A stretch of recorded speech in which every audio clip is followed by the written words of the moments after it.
చేస్తున్నారని. ఏంటి నువ్వు చెప్పేది? అవును, ఆయన కొత్తగా ఎవరో లేడీ సెక్రటరీని అపాయింట్ చేసుకున్నారట. అమ్మాయితో కలిసి సినిమాలకి షికార్లకి.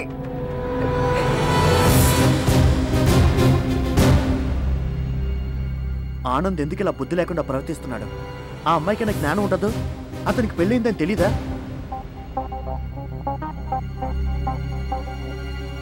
రా శృతి. అక్క, ఓ మోహన్ గారు, మీరు కూడా ఇంట్లోనే ఉన్నారా? Very good. అయితే స్వీట్స్ తీసుకోండి. స్వీట్సా? Anything special? అలాంటిదే. అంటే అప్పుడే ప్రమోషన్ లాంటిది వచ్చిందా? మొన్నేగా చేరాను, అప్పుడే ప్రమోషన్ ఇస్తారా? మరి నన్ను మా బాస్ మెచ్చుకున్నారు. నిన్న లేట్ అయితే తన కారులో రాత్రి మా ఇంటి దాకా దింపారు. అదేంటి, మీ బాసు దుర్వాసుడు విశ్వామిత్రుడు టైపు, హిట్లర్ స్టాలిన్ టైప్ అన్నావు? అంటే మా బాస్ లో అది ఉంది, ఇది ఉంది. అది అంటే ముక్కు మీద కోపం, స్ట్రిక్ట్నెస్ అని తెలుస్తుంది. మరి ఇది అంటే? ఇది అంటే మెచ్చుకోవటం. నిన్న కారులో వస్తుండగా మా బాస్ నన్నెంత మెచ్చుకున్నారో తెలుసా? ఒట్టి మెచ్చుకోవడమేనా, ఇంకేమైనా ఉందా? చిపో అక్క, అలాంటిదేమీ లేదని చెప్పానుగా. నా వర్క్ ని మెచ్చుకున్నారు. జాబ్ లో చేరాక ఫస్ట్ కాంప్లిమెంట్. అందుకే మీతో షేర్ చేసుకోవాలనుకున్నాను. One more sweet. శృతి, ఇప్పుడు నిన్ను చూస్తుంటే ఏమనిపిస్తుంది చెప్పనా? ఏమనిపిస్తుంది? స్కూల్లో క్లాస్ టీచర్ మెచ్చుకుంటే 3వ క్లాస్ పాప ఇంటికొచ్చి వాళ్ళ మమ్మీతో ఇదిగో చూడు మా టీచర్ వెరీ గుడ్ పెట్టిందని చెప్తుందే, అలా అనిపిస్తుంది. శృతి, నువ్వు ఇలాగే బాగా పనిచేయాలి. మీ బాస్ చేత కాంప్లిమెంట్స్ మీద కాంప్లిమెంట్స్ తీసుకోవాలి. థ్యాంక్ యూ అక్క, థ్యాంక్ యూ వెరీ మచ్. ఉండు, నీకు మంచి కాఫీ తెస్తాను.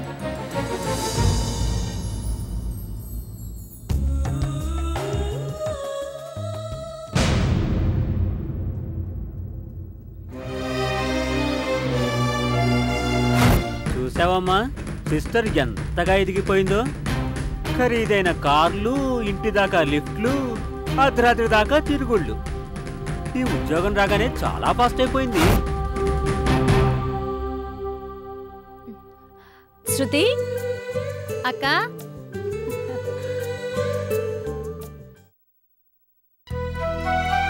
నువ్వేనైనా చెప్పు పిన్ని, మా ఆయన శ్రీరామచంద్రుడు. అదిగో ఆ గుడి నమ్మకమే వద్దంటున్నాను. ఈ మగాళ్ళని మాత్రం చస్తే నమ్మకూడదు. నమ్మినట్టు నటిస్తూనే ఎప్పుడూ ఒక కన్నేసి ఉంచాలి. అంటే కట్టుకున్నవాడిని నమ్మడం కూడా తప్పేనా? తప్పని ఎవరన్నారు? నమ్ము, మనస్ఫూర్తిగానే నమ్ము, కానీ ఏమరపాటుగా మాత్రం ఉండద్దు. పిన్ని, ఓసి పిచ్చి మొహమా, నీ వయసు నా అనుభవం అంత లేదు. మరి ఎన్ని కుటుంబాల్ని చూశాను, ఎంతమంది జీవితాల్ని కాచి వడబోశాను. ఈ మగవాళ్ళున్నారే, పెళ్ళాం పక్కనే నడుస్తున్నా కూడా రోడ్డు మీద కాస్త కంటికి నదురుగా కనిపించే ఆడవాళ్ళని చూపులతోనే తినేస్తారు. ఇక పెళ్ళాం పుట్టింటికెళ్లే అవసరం వచ్చిందా, ఇక అంతే సరి. పిన్ని, ఎక్కడో ఎవరో ఏదో చేశారని ఆ పేపర్లో చదివి మగాళ్ళంతా అలాగే ఉంటారంటే నేను నమ్మను. అవును, మరి ఈ పేపర్లో కథ నువ్వు చదివావు కదా. కథ కాదు, ఓ ఇల్లాలి వ్యధ. పాపం పెళ్ళై 25 ఏళ్లైనా మొగుడు గుండె నొప్పితో హరీమంటే శవం దగ్గర ఆ ఇల్లాలు నెత్తి నోరు బాదుకుంటూ ఏడుస్తూ ఉంటే ఆటోలో దిగబడిందంట ఇంకొక ఇల్లాలు.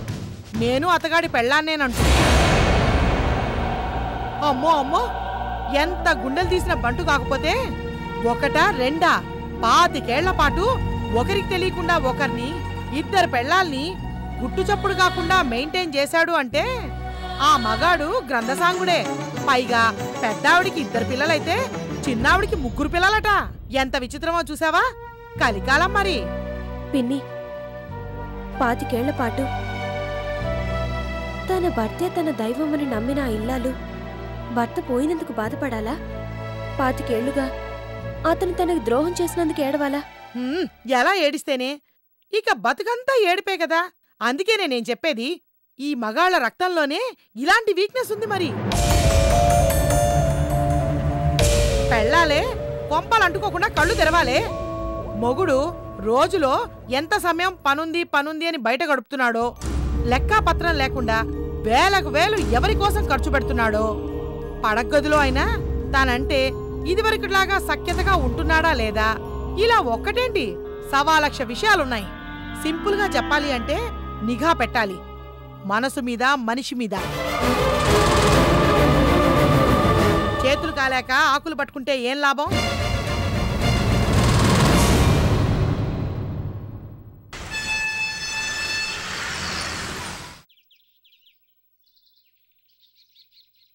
శృతి, శృతి, ఆఫీస్ నుంచేనా రావటం? నేనే మీ ఇంటికి రావాలనుకున్నాను. ఇంతలో వెదగపోయిన తీగ కాలికి తగిలినన్నట్టు లక్కీగా నువ్వే కనిపించావు. మా ఇంటికి రావాలనుకున్నారా? ఎందుకు? ఇంటద్ది ఇచ్చేసానుగా. ఏంటి శృతి నువ్వు మరీను? ఇంటద్ది కోసం తప్ప నేను రాకూడదా ఏంటి? ఏంటి? ఏమీ లేదు, నీతో చాలా మాట్లాడాలి. నాతోనా? అవును, నీతోనే.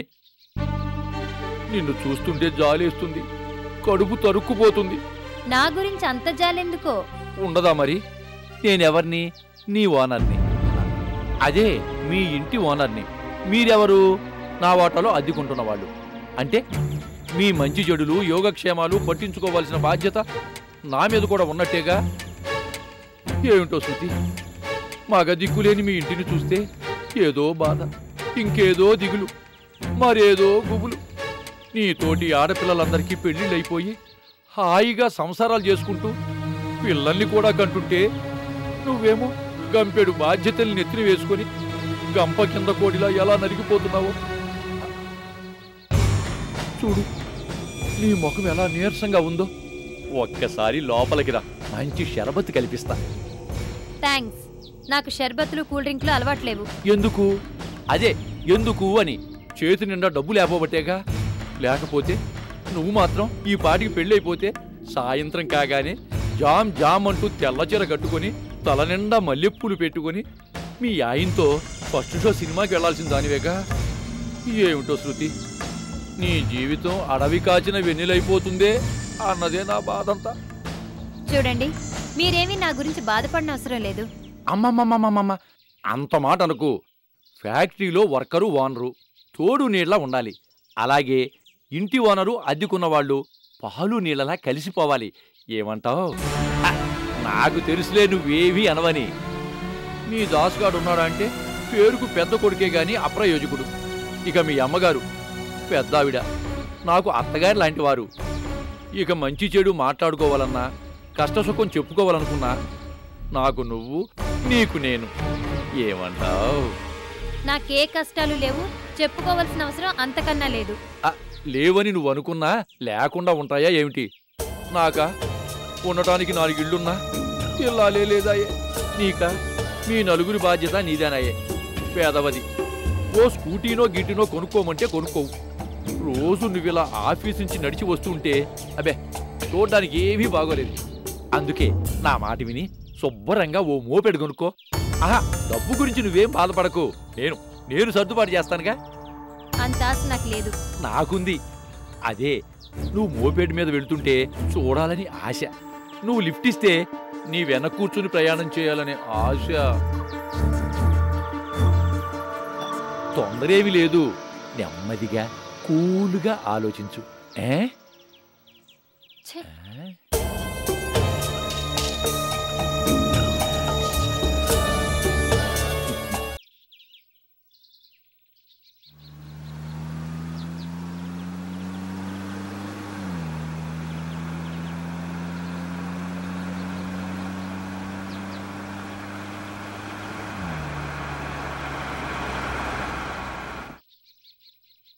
సంధ్య, సార్ బాగున్నారా సార్? నా సంగతి సరే, నువ్వేంటి ఇలా రోడ్డు మీద నడుస్తూ? కడుపుతో ఉన్నదానివి, కూరలు కొనుక్కోవడానికి కూడా నువ్వే రావాలనా? ఆనందేడి రాలేదా? అంత బిజీ అయిపోయాడా? పద సంధ్య, కారెక్కు. ఆనంద్ని ఇంటికి వెళ్ళంగానే దులిపారేస్తాను. ఇప్పుడు నేను ఆ ఇంట్లో ఉండడం లేదు సార్. సంధ్య, ఏంటమ్మా నువ్వనేది? నువ్వు ఆ ఇంట్లో ఉండకపోవడం ఏంటి? ఆ ఇల్లు నాది కాదు, మీ మేనల్లుడిది. సంధ్య, అవును సార్. ఆయన ఈ ఇల్లు నాది అన్నారు. నా ఇంట్లో నీకు చోటు లేదు అన్నారు. ఏంటమ్మా నువ్వు అనేది? ఆనంద్ నిన్ను ఇంట్లోంచి వెళ్ళిపోమన్నాడా? చివరికి అంతదాకా వచ్చాడా? అంతదాకా కాదు, విడాకుల దాకా వచ్చారు. అనుమానంతో నా మీద అక్రమ సంబంధం అంటగట్టారు. సంధ్య, ఏంటమ్మా ఇది? ఇదంతా ఎప్పుడు జరిగింది? బిజినెస్ పనుల మీద తిరుగుతున్న నాకు నిజంగా ఇవేవీ తెలియదు. ఎందుకమ్మా? అసలేం జరిగింది? ఏం జరుగుతుంది? మగవాడి దౌర్జన్యం ముందు ఆడదాని నిస్సహాయత ఓడిపోతాయి. మగవాడి అహంకారం ముందు ఆడదాని ఆత్మగౌరవం మంట కలిసిపోతే, అనుమానించే కళ్ళు నిప్పులు కురిపిస్తే, అవమానించే మాటలు శూలలా కుచ్చుకుంటే ఏం జరుగుతుందో అదే జరిగింది. ఆనాటి రామాయణం నుంచి వస్తున్న కథే. నమ్మలేకపోతున్నాను సంధ్య, నిజంగా నమ్మలేకపోతున్నాను. కానీ ఆయన నమ్మారు. ఇన్నాళ్ల సహచర్యానికి మెచ్చి నాకు కులత, పతిత, వ్యభిచారిణి అనే గొప్ప గొప్ప బిరుదులు కూడా ఇచ్చారు. సార్, మీరెప్పుడు అనేవాళ్ళు, సంధ్య, ఏనాటికైనా నువ్వు జీవితంలో అతి గొప్ప పొజిషన్ని సాధిస్తావు అని. సాధించాను సార్, చాలా గొప్ప పొజిషన్ని సాధించాను.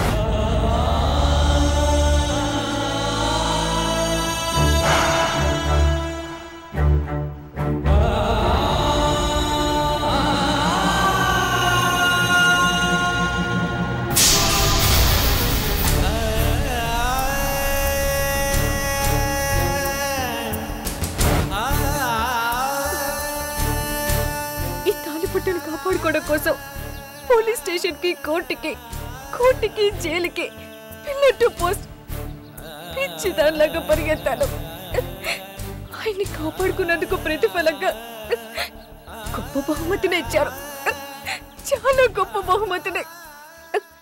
ఆ సీతామాతకి శ్రీరామచంద్రుడు ఇచ్చినంత వెలకట్టలేని అపురూపమైన బహుమతిని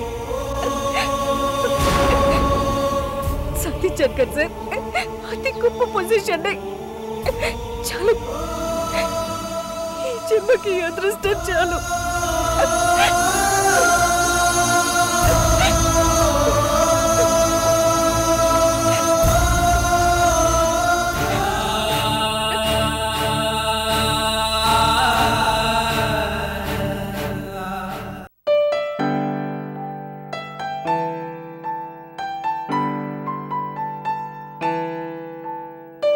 ఏంటి అంత ఇంట్రెస్ట్ గా మ్యాగజైన్ చదివేస్తున్నావు? ఈ న్యూస్ చూసావే? బాలీవుడ్ బ్యూటీ శిల్పా శెట్టికి పెళ్ళైపోయిందట. పెళ్లి కూతురి గెటప్ లో 50 లక్షల ఖరీదైన పట్టు చీర కట్టి చూసేవాళ్ళ కళ్ళని జిగేల్ జిగేల్ మనిపించిందట. పెళ్లి చీర ఖరీదు 50 లక్షలు? అమ్మో! మరేమనుకున్నావు?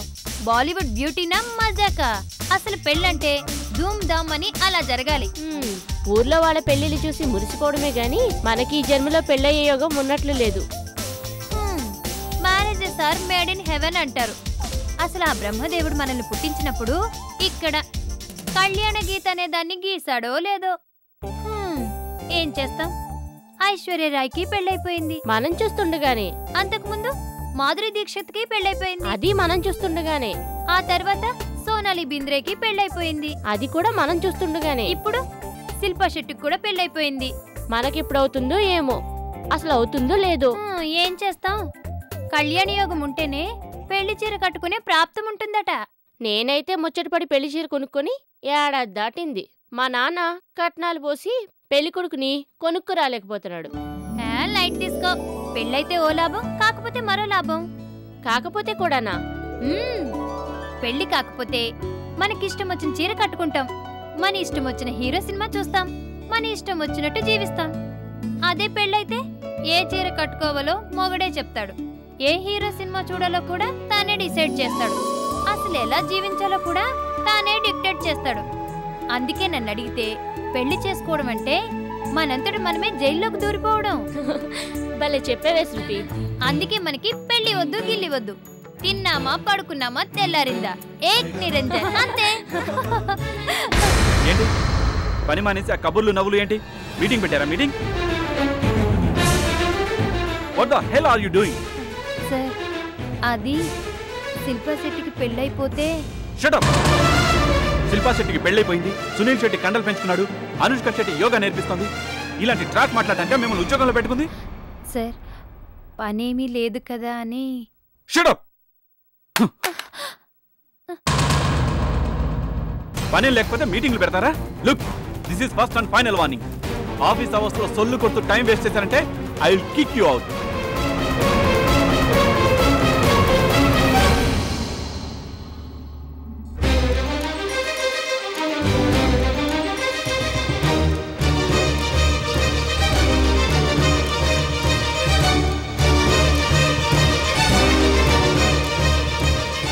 ఇంత కోపం ఏంటే ఈ మానవుడికి? నిక్షేపం లాంటి సెల్ పగలగొట్టాడు కదే.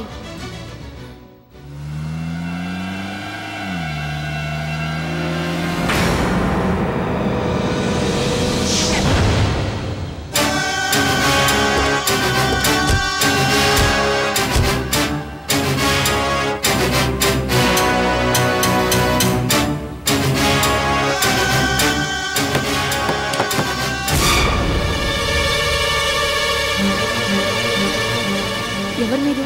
ఎవరు కావాలి? ఎక్కడే నీ మిలిటరీ వాళ్ళ? దమ్ముంటే బయటికి రమ్మాను. ఎవరు? ఎవరు మీరు?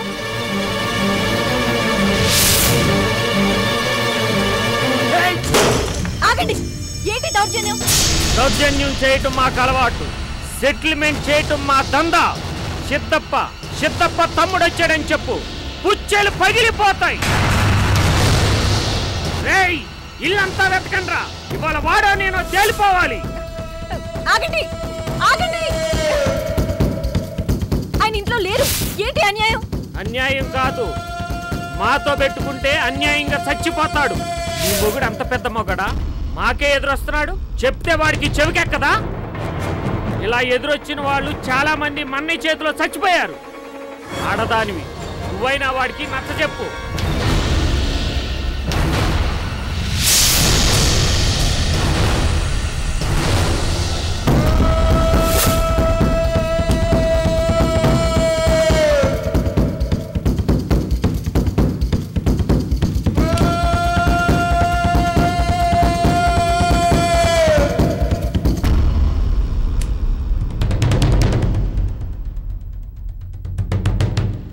అన్నా ఇల్లంతా ఎతికినామన్నా, ఇక్కడ కనిపించలే.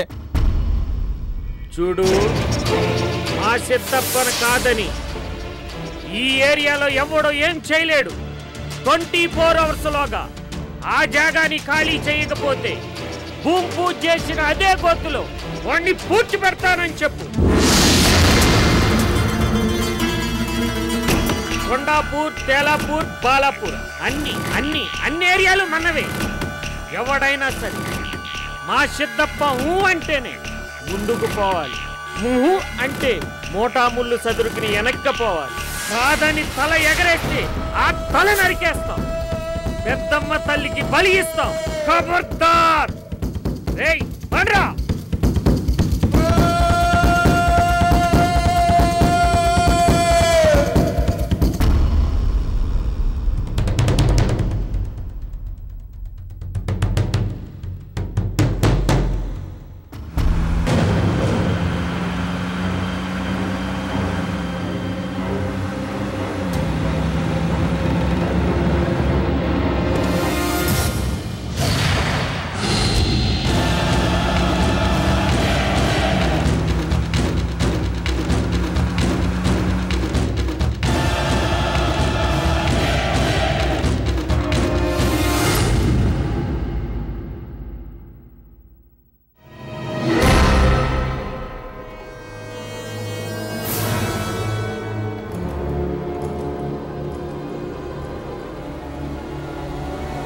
సంధ్య, ఎవరు ఇదంతా చేసింది?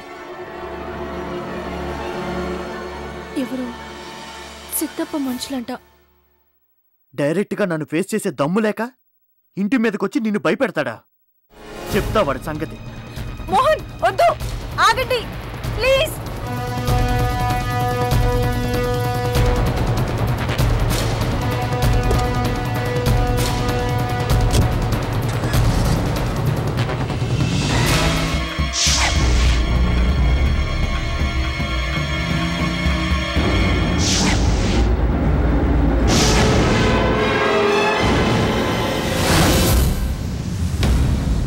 రేయ్ ఎవరు నువ్వు? ఎవర్రా నువ్వు?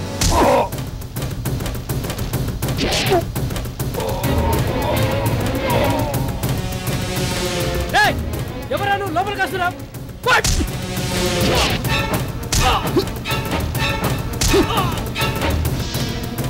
సిద్ధప్ప సిద్ధప్ప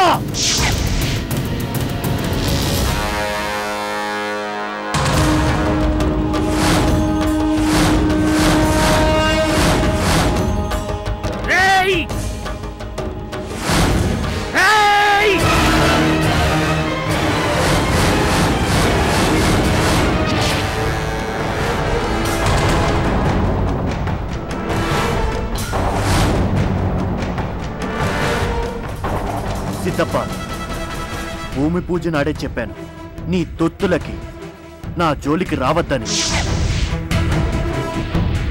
మీది ఈ తుప్పు పట్టిన కత్తులు రేంజ్ అయితే నాది AK-47 రేంజ్.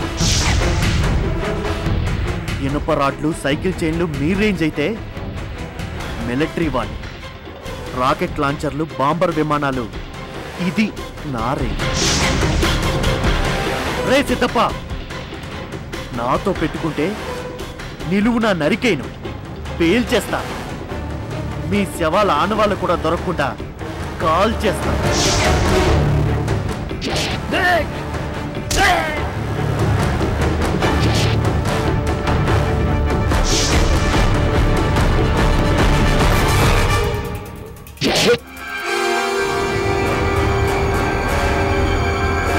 ఏమే ఏదే వెండి గ్లాసు? ఎండి గ్లాస్ ఏంటమ్మా? దాంతో మాట్లాడితే ఆ జోల్లో దాచిందేమో వెతుకో. అమ్మా నేను అట్టడి దాని కాదమ్మా. బజారు దానిలో ప్రవర్తించిన ఓ ఆడదాన్ని వెనకేసుకొచ్చి మీ మీదున్న అభిమానాన్ని గౌరవాన్ని దయచేసి పాడు చేసుకోకండి. నా next goal top 10, top 5 and finally number 1 position.